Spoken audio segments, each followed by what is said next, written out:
이 한 달 동안은 설교에 대해서 말씀을 나누고 있습니다. 그래서 모세의 설교, 바울의 설교, 그리고 지난주에는 이제 복음 간증으로 함께 했고요. 오늘은 베드로의 설교를 나누게 되고요. 다음 주에 예수님의 설교, 이란 제목으로 말씀을 드리고자 합니다. 예.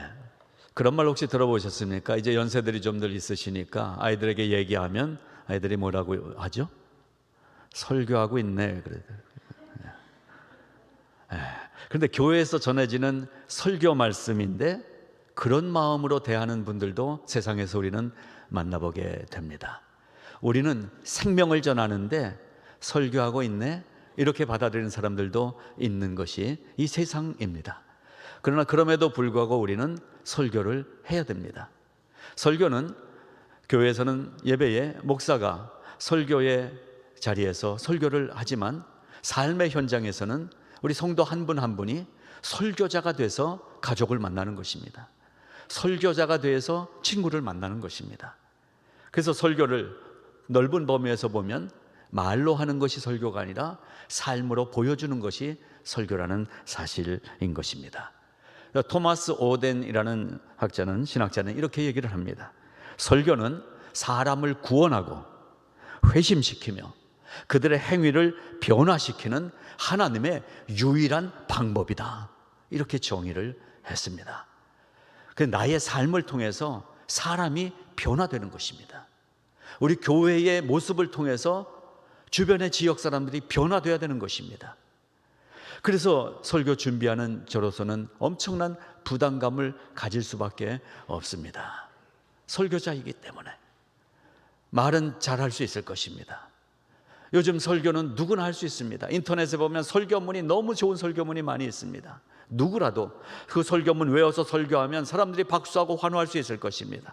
그러나 이 시간에 성령께서 하시는 설교의 말씀을 우리가 들을 수 있기를 바랍니다. 정말로 수많은 설교들이 넘쳐나고 있습니다. 아마 여러분도 찾아서 듣는 설교도 있으실 것입니다. 또 그냥 귀에 흘러들어 지나가는 라디오 서울, 라디오 코리아, 우리 방송, 이런 한인 방송들 속에서 나오는 설교들도 듣고 살고 있을 것입니다. 그리고 교회 역사를 보게 되면 시대마다 정말 탁월한 설교자들이 계셨어요. 그 한 시대의 영성을 깨우고 그리고 영성을 이끌어가던 생명력 있는 설교자들이 있었습니다. 초대교회 시절에도 그런 분들이 있었는데 우리가 찾아봤던 바울이 그런 설교자였습니다. 또한 오늘 보는 베드로가 그런 설교자였습니다. 그리고 스데반은 단 한 번의 설교를 하고 돌에 맞아 죽었지만 스데반의 설교는, 또 바울의 설교는, 베드로의 설교는 오늘도 말씀으로 기록돼서 읽는 우리들의 마음에 마치 내 눈앞에서 외치는 것 같은 설교의 메시지를, 하나님의 음성을 들을 수 있는 것입니다. 오늘 우리는 베드로의 설교를 함께 찾아보면서 변치 않는 복음의 핵심이 무엇인가를 만나기를 바라는 것입니다.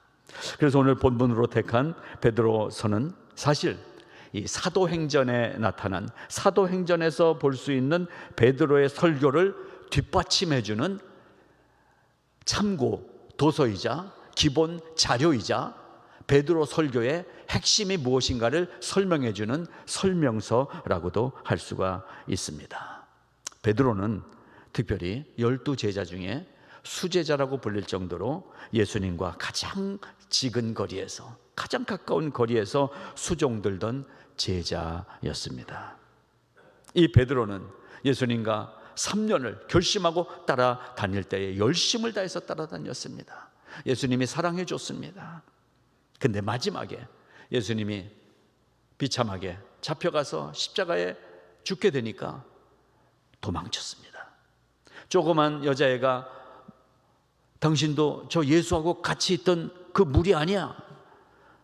근데 거기서 안색도 안 변하고 거짓말을 하면 나는 모르는, 나는 저 사람은 상관이 없다, 이랬던 베드로가 예수님의 부활하신 후에 성령 체험을 하자 뜨거운 열정으로 죽을 때까지, 교계의 전설에 의하면 거꾸로 십자가에 달려 죽을 때까지 예수 복음을 전하며 살았던 것입니다. 근데 오늘 이 베드로의 설교를 준비하면서 저는 우리 교회에서 딱 한 사람이 막 생각나더라고요. 우리 교회 베드로가 있는 거 아세요? 영어 이름이 피로예요. 예. 피니까 피읍이나 비자 들어가는 분 찾아보세요. 그분이에요. 그분이 생각나더라고요. 베드로 같은 우리 집사님, 장로님 되게 해주세요. 우리 베드로 같은 성도가 되게 해주세요. 기도했습니다. 성경에 소개되고 있는 베드로의 설교는 분명했고요, 적극적이었고요, 생동력이 있었어요. 베드로의 성품처럼 사람을 졸게 하지 않았어요. 제가 가끔 꺼내서 또 읽어보고 또 읽어보고 하는 존 스타트 목사님의 설교와 개론 책에 보면요, 딱 그런 문장이 나와요. 회중을 졸게 하는 설교는 나쁜 설교다 그랬어요. 저를 나쁜 목사 만들지 않기 위해서 여러분 졸지 않으시면 되는 것입니다. 베드로는 분명하게 말했어요. 하나님이 누구신지, 예수 그리스도가 누구신지, 누구를 믿어야 구원을 얻는지 분명한 설교, 그리고 그럴 것 같습니다, 어느 책에서 그랬답니다 라는 남의 얘기가 아니라 적극적으로 자기의 경험과 자기가 만난 예수님, 자기가 함께했던 그분을 적극적으로 증명하는 설교를 했습니다. 그랬기 때문에 베드로의 설교는 생명력이 있었어요. 살아 움직였어요. 생동력이 있어요. 저도 제가 만난 예수님이 있습니다. 어려서부터 부모님을 통해서 만난 예수님도 있고, 주일학교 중고등부 다니면서 교회에서 들은 예수님도 있었는데, 제가 말씀을 통해서 고등학교 때 체험을 한번 하고 대학생 때 말씀 공부를 하면서 그 예수님을 제가 만나면서 제가 만난 예수님이 계신단 말이에요. 제가 만난 예수님은 살아계셔요. 예. 제가 만난 예수님은 능력이 있으세요. 제가 만난 예수님은 치료해 주세요. 제가 만난 예수님은 우리를 얼마나 사랑하시는지 모르겠어요. 그래서 고백하는 거예요. Yes, Jesus loves me. Yes, Jesus loves me. Yes, Jesus loves me. 어디에 써 있어요? The Bible tells me so. 성경이 오늘 예수님이 나를 사랑하신다는 사실을 저는 믿기 때문에 이렇게 겁 없이 설교하는 것입니다. 여러분도 그 예수님을 믿으시는 줄로 믿습니다. 그 믿음은 반드시 함께하는 한 가지 요소가 있습니다. 열정입니다. 그거는 뭐 막 뛰어다니고 하는 이런 인간적 열정이 아니라 복음의 열정입니다. 복음. 그럼 이 복음의 열정, 이 복음이 무엇이냐? 베드로의 설교를 읽어보면 복음이 무엇인지가 설명되고 있습니다. 베드로의 설교 중에 오늘은 사도행전 2장 38절부터 42절에 나오는 말씀을 예를 들면서 말씀드리겠습니다. 이러한 설교를 베드로가 하고 있었어요. 너희가 회개하여 각각 예수 그리스도의 이름으로 세례를 받고 죄사함을 받으십시오. 그리하면 성령의 선물을 받을 것입니다. 이 약속은 여러분과 여러분 자녀와 모든 먼 데 있는 사람 곧 주 우리 하나님이 얼마든지 늘 부르시는 자들에게 하신 것입니다. 너희가 이 패역한 세대에서 구원을 받으라. 이렇게 설교했습니다. 누가가 이 베드로의 설교를 사도행전에 적어놓은 거예요. 그러면서 누가는 베드로의 설교에 이어서 이렇게 설명을 덧붙입니다. 그 말을 받은 사람들은, 즉 베드로의 설교를 들은 사람들은 세례를 받으며 이날에 신도의 수가 3,000이나 더하더라. 그리고 그들이 사도의 가르침을 계속 받아 서로 교제하고 떡을 떼며 오로지 기도하기를 힘썼다라고 초대교회 베드로의 설교가 준 영향력에 대해서 자세하게 기록해 놓고 있습니다. 여러분, 우리 교회에서 이러한 설교가 전해지기를 바랍니다. 우리의 삶의 현장에서 우리가 이러한 설교자가 되어서 가족들에게, 친구들에게, 이웃들에게 전해질 수 있는 축복의 통로가 되시기를 바랍니다.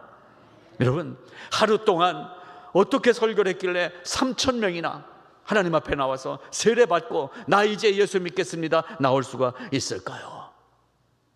성령께서 역사하실 때 베드로를 사용하십니다.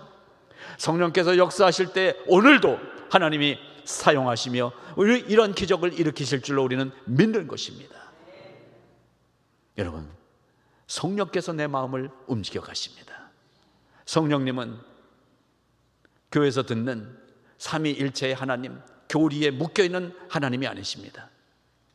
누가 뜨겁게 기도원 가서 은혜를 받았다더라, 그 누군가에게 임한 성령님이 아닙니다. 그 성령님은 오늘 이 시간에 2022년 10월 23일 오전 11시 50분에 성화교회에 앉아있는 나에게 임하시는 그분이 성령님이신 것입니다. 아멘으로 받으실 때 하나님께서는 얼마나 기뻐하시며 하나님의 모든 것을 주시고자 하시는 열정으로 가득 차시는지 여러분 하늘을 한번 쳐다보십시오. 하나님이 지금 그러한 마음으로 우리의 예배를 받고 계시는 것입니다. 하나님의 생명을 전하는 설교, 하나님의 은혜를 전하는 설교자들로 살아갈 수 있기를 바라는 것입니다.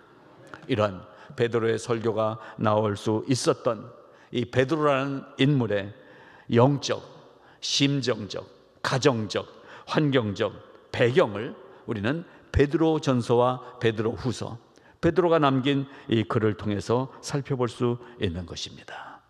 여러분이 베드로서를 읽어보시면 놀라운 은혜를 체험하게 되실 것입니다.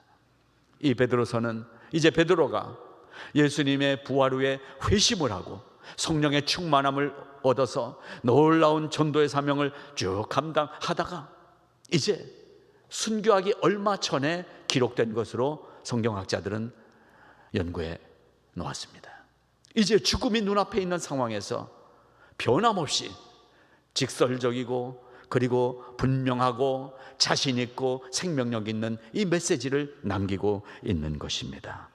이 편지에서 베드로는 자기가 목격한, 자기가 분명히 눈으로 본 그 예수님을 전하고 있습니다. 그리고 그 예수님이 하신 말씀들을 전하고 있습니다. 그래서 이 모든 사실들을 쭉 펼치면서 정리해서 베드로전서와 베드로후서의 몇 장에 걸쳐서 우리에게 전해주고 있습니다.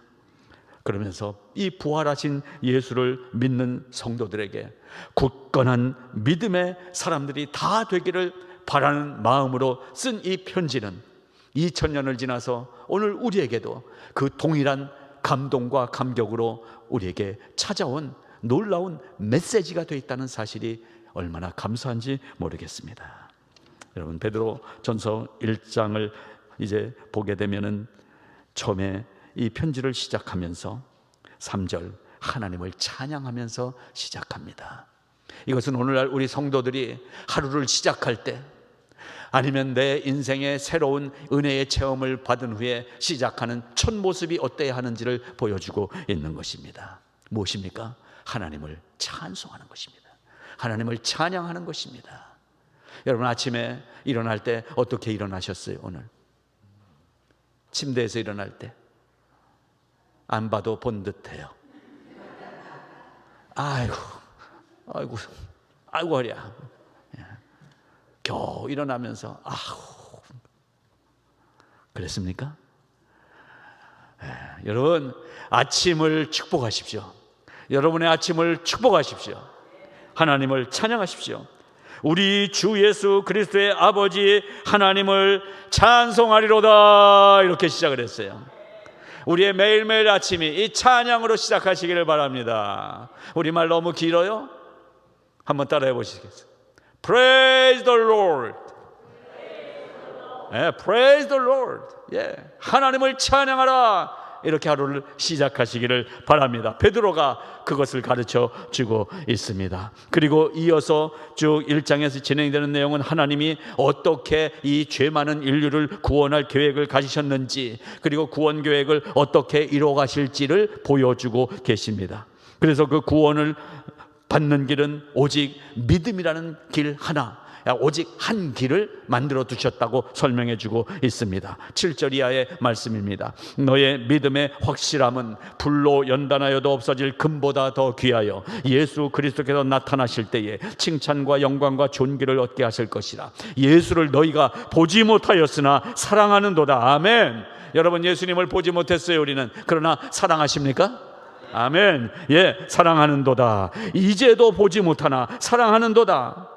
이제도 보지 못하나 믿고 말할 수 없는 영광스러운 즐거움으로 기뻐하니 믿음의 결국 곧 영혼의 구원을 받음이라 그랬어요. 구원을 받았으면 기쁨인 거예요. 구원과 기쁨은 떨어질 수 없는 단어예요. 우리가 구원받은 자라면 기쁨의 삶이 되는 거예요. 그냥 편지가 아니라, 그래서 이 베드로서는 그야말로 오늘 이 자리 현장에서 외치는 생명력 있는 오늘의 설교인 것입니다. 바로 이 베드로의 생각과 베드로의 사상이 이 그대로 설교에 나타난 것처럼 이 설교자 베드로는 얼마나 하나님 앞에서 열정 있는 설교자로 살았던 것인지를 우리는 짐작할 수가 있습니다.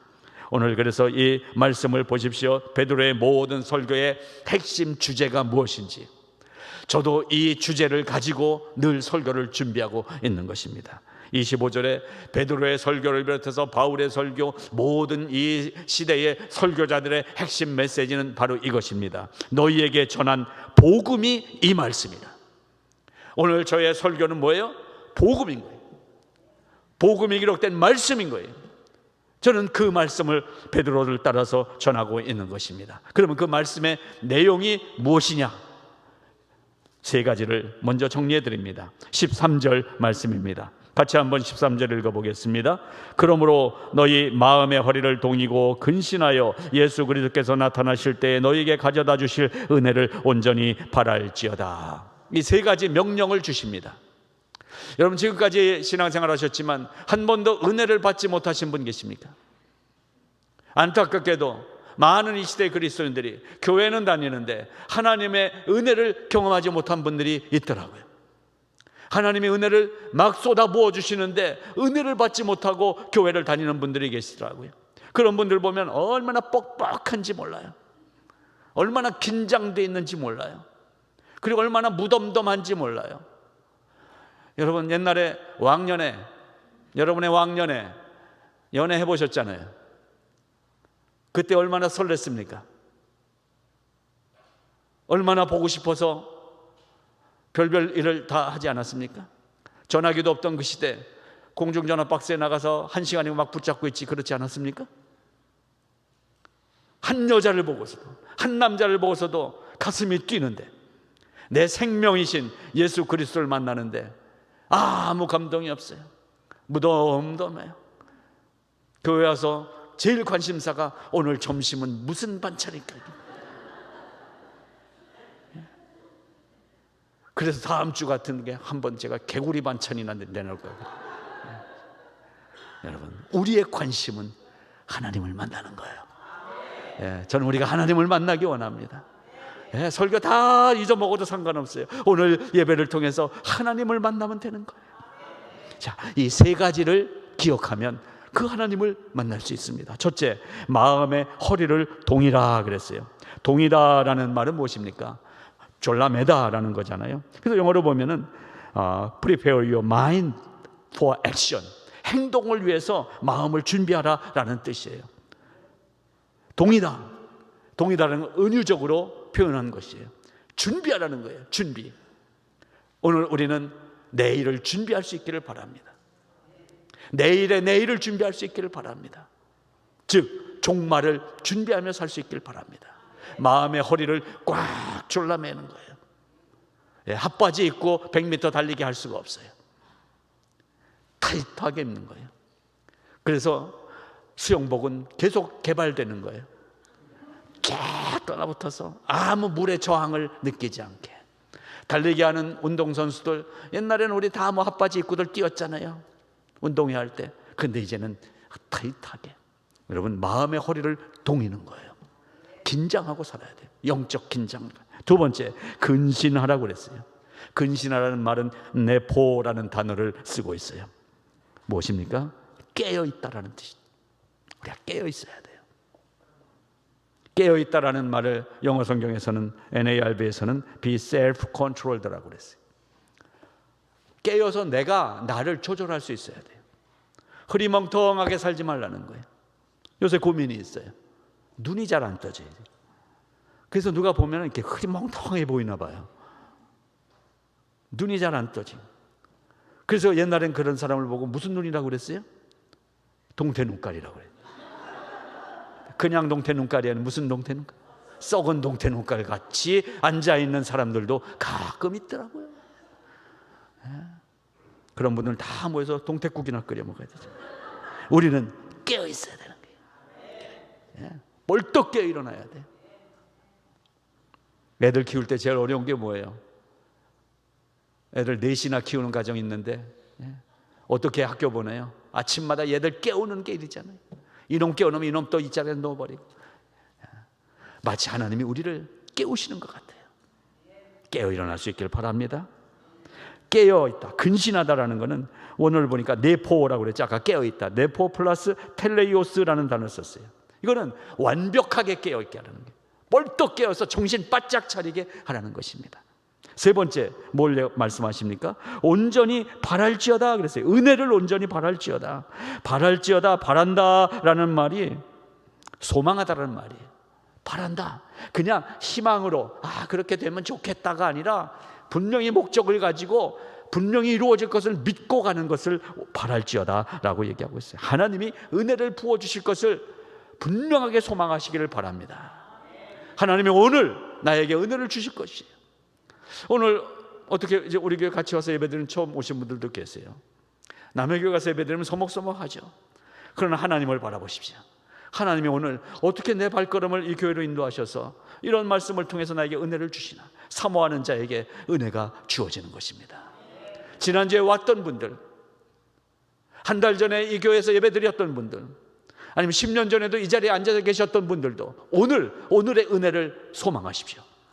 오늘의 은혜를 바라십시오. 깨어서 바라십시오.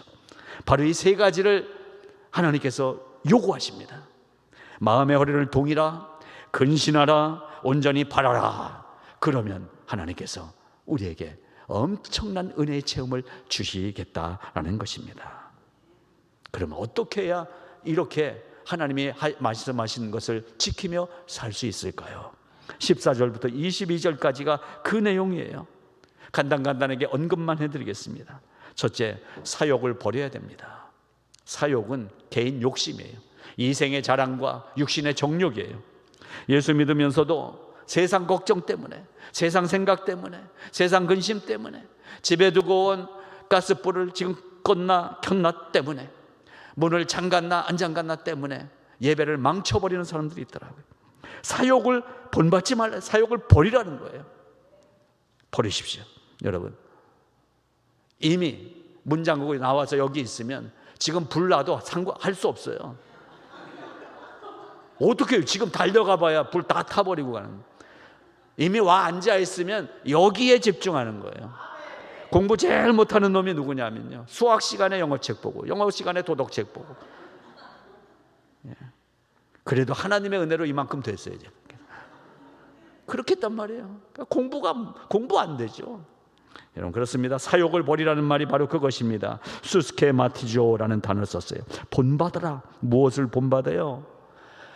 내 이생의 자랑이나 세상의 정욕이 아니라 하나님의 이 말씀을 들으면서 하나님을 본받는, 예수님을 본받는 삶을 살아라는. 두 번째는 어떠한 삶을 통해서 우리가 이러한 명령을 지킬 수 있는가? 거룩함을 사모해야 돼요. 거룩함은 무엇입니까? 거룩하다라는 단어, 오늘 여기에서는 하기오스라는 단어를 썼어요. 거룩하다, 이것은 윤리적이나 도덕적인 행동의 뭔가 변화가 아니에요. 양복 위에 까만 가운을 입은 이런 보여지는 거룩함이 아니에요. 하기오스라는 단어는 하나님의 소유가 됐다는, 구별됐다라는 단어를 사용하고 있는 것입니다. 베드로전서 2장 9절은 이렇게 말씀하시죠. 너희는 택한 족속이요 왕같은 제사장이요 거룩한 나라요 그의 소유된 백성이라고 우리의 아이덴티티를 정의해주고 있습니다. 우리는 누굽니까? 따라해 보시겠습니다. 나는 택한 족속입니다. 나는 왕같은 제사장입니다. 나는 거룩한 나라입니다. 나는 하나님의 소유가 된 백성입니다. 아멘. 옆에 분에게 당신도 그런 분입니다. 바로 그것입니다. 우리는 변한 것입니다. 그래서 세상과 구별된, 다르게 이제는 하나님을 닮아 사는 것이 거룩인 것입니다. 세상과 다르게 살아야 되는 것입니다. 사람들 다 그런데 다 그래도 나는 하나님의 뜻대로 살아야 되는 것입니다. 세 번째, 나의 인생을 놀라움으로 바라보시기 바랍니다. 나의 인생을 놀라움으로 바라봐야 돼요. 물론 이 얘기 안 해도 맨날 놀라죠. 내가 하는 꼴을 보면. 그 놀람 말고 경외감, 내가 오늘도 살아있다는 이 사실을 경외감으로 바라볼 수 있길 바랍니다. 나 같은 게 미국까지 와서 어렵지만 그래도 여기까지 살 수 있었던 거 경외감으로 바라볼 수 있기를 바랍니다. 놀라움으로, 내가 내 인생을 볼 때 놀라운 거예요. 이 정도 될 내가 아니에요. 근데 여기까지 이렇게 살아있어요. 예수를 믿고 있어요. 놀라운 일이죠. 바로 그 경외감을 갖고 살라는 것입니다. 욥을 보세요. 욥의 이 말씀, 제가 어제 다시 읽으면서 얼마나 다시 한번 뜨거워졌는지 몰라요. 그때에 여호와께서 폭풍우 가운데 욥에게 일러 말씀하시되, 너는 대장부처럼 허리를 묶고 내가 너에게 묻겠으니 내게 대답할지니라. 네가 내 공의를 부인하려느냐? 너의 의의를 세우려고 나를 악하다 하겠느냐? 네가 나처럼 능력이 있느냐? 나처럼 천둥소리를 내겠느냐? 라고 하나님이 욥이 이 어려운 가운데서 하나님께 부르짖을 때에 이렇게 얘기하시더라고요. 네가 이 지경이 됐다고 네가 나를 공격할 수 있느냐? 하나님의 질문입니다. 여러분, 우리의 처지가 욥보다 더합니까? 저도 이 등 뒤에 여기가 가려워가지고요, 약을 바르고 이랬더니 좀 많이 나아졌는데, 여러분, 가려움은 어떤 결과를 나타내요? 여러분 평소에 하는 말로 생각해봐요. 가려워? 미치겠네. 가려움 미치겠네 진짜 이거. 그래 다 미친 세상인가 봐요 지금. 오늘 말씀은 뭐라고 하십니까? 우리는 가려움, 또 어떤 두려움, 불안감, 답답함, 얼마나 우리를 짓누르는 이 세상입니까?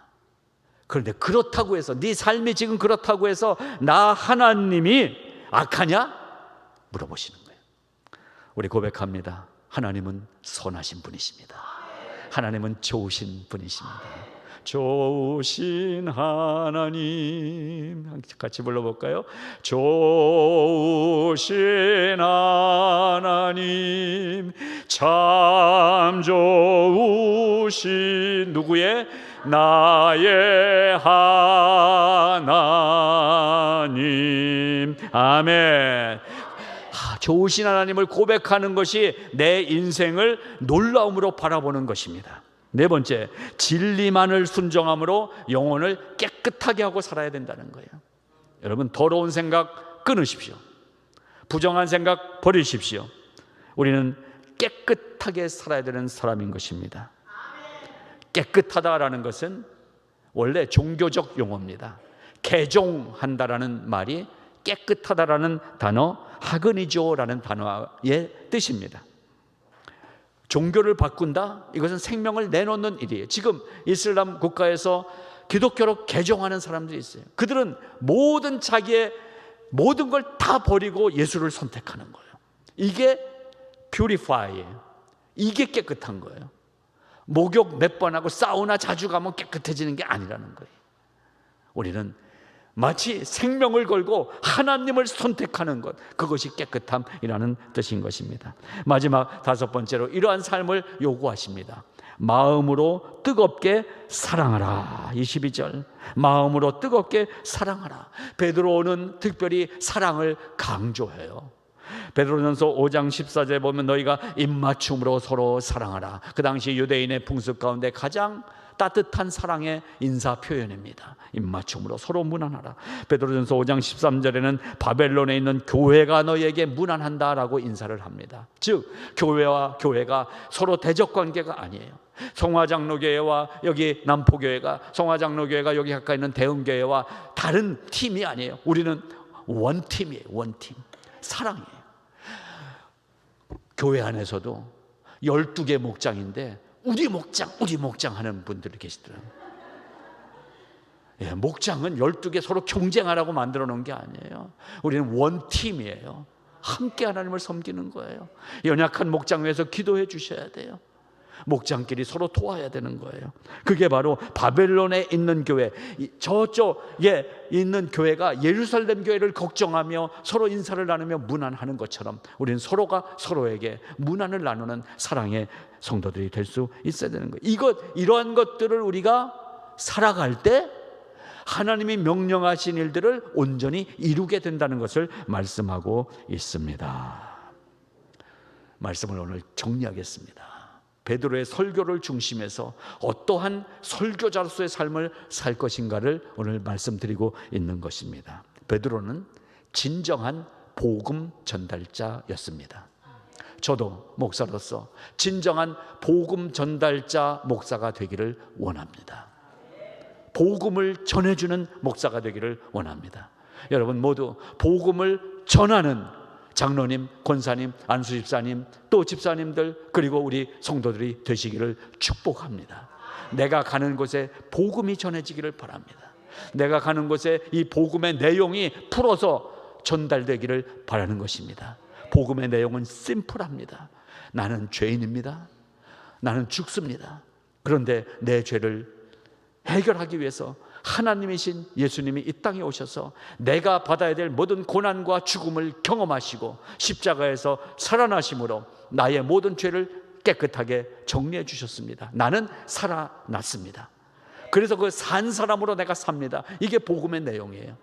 우리가 다 눈 뜨고 있다고 산 사람이 아니더라고요.